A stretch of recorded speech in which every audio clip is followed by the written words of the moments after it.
Hey everyone, my name is Lindsey Marsh and I'm the owner and designer behind Sew to Grow Patterns. Jackets and blazers are the perfect transitional piece to get you through spring, through fall, and into the different seasons. And today I'm going to show you how you can do the burrito method. And this is such an easy, quick, and simple method that allows you to make a jacket, but eliminates the need to have a full, complete lining, especially when you're working with lighter weight cottons and rayons. So what we're gonna do is I'm gonna come over here and I'm going to show you exactly how to do the burrito method.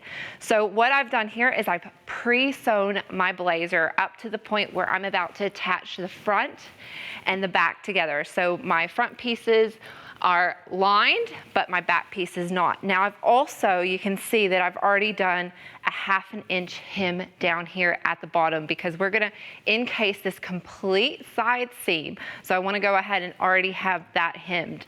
Now what we're gonna do is we're gonna flip this over and have the back facing up towards you. And then I'm gonna take, I call these my little bat wings, and I'm gonna line those up with a side like this. Now, it's really important that the first time you ever do this, I suggest using a fabric that has a distinct right and wrong side, because when you do this method, you're flipping fabrics around, and if it looks the same on both sides, you can get confused quite easily.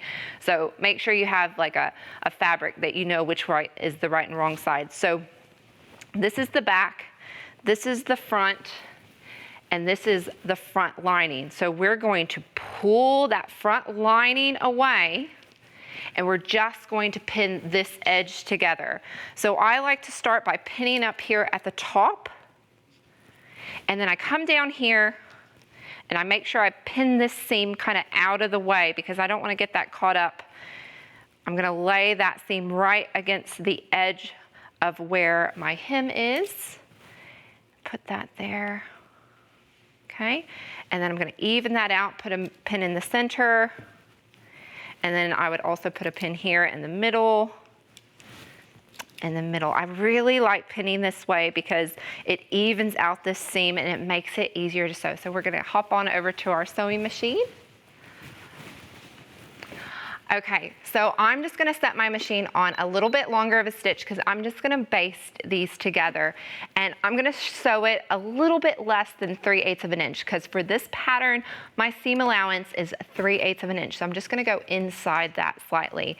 So we are just gonna do a little bit of a back stitch at the beginning and then sew all the way around down, taking out the pins as I sew, because we don't want to run over our pins.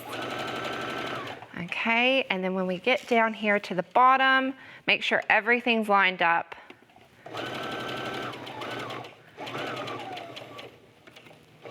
And I like to go right there to the end, and it's so good because it stops right on a dime, and we're gonna cut that. All right, and take this back over here, because this is the fun part. We're about to do the burrito. I'm getting hungry just talking about it. All right, so what I like to do is on my lining piece, I put a pin. And on the back of my back piece, I put a pin. Now what we're gonna do is we're gonna take this pin and we're gonna go down and around, and we're gonna make them kiss. So I put these pins in here just as a simple reference point so that I know I need to get from here around to here. So what we're gonna do is we're gonna take this, lift up, take the bottom where we've hemmed it, pull in. This pin is going to kiss this pin, and then we're gonna match up that side seam. Let me do it for you one more time so you can see it.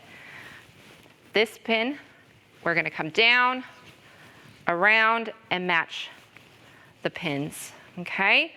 So we're gonna pin this again really quickly and remove our pins, okay? And then we're gonna go back over to our machine and sew over the exact line that we just sewed, but remember we're gonna do it 3/8 of an inch, so we're gonna come in just that little bit so we cover up our previous stitching. So I'm just gonna line that up under my machine. take out the pin. All right, and then I'm gonna make sure that I'm not on the base stitch. I'm gonna put it back to my normal stitch length, which is 2.5. Do a little back stitch. And sew all the way to the end. Make sure that's lined up. And usually if you're at home, you probably put a lot more pins in it than I do. Or maybe you're not a prolific pinner. Okay, so we're nearly there. Do a little back stitch at the end and cut that. All right, so now before I flip it and do the big reveal, I am just going to trim this end back because we don't want any bulk. All right, I'm gonna come back over here and we're gonna have the big turnout. Are you ready? And then give that a pull. And there you go. It is completely encased on both sides and the seam looks absolutely perfect. So now that we're done with that, let's just have another look back at the different jackets and the fabrics that you can use to make them. Here I have a gorgeous drapey rayon, which makes it a super casual, easy to wear jacket. And again, without the lining, you'll be able to feel cool and comfortable even through those warmer seasons, especially if you want to kind of cover up your arms that little bit. This one is made out of a linen, so when you're a little bit braver, and this one doesn't have a right or a wrong side, but it looks that little bit more professional because it gives you that kind of crisp, polished look. And I've also done this one in a full length sleeve, and this one is in a 3/4 inch length sleeve. So again, that changes it from being casual to being a little bit more professional and a little bit warmer for the different seasons.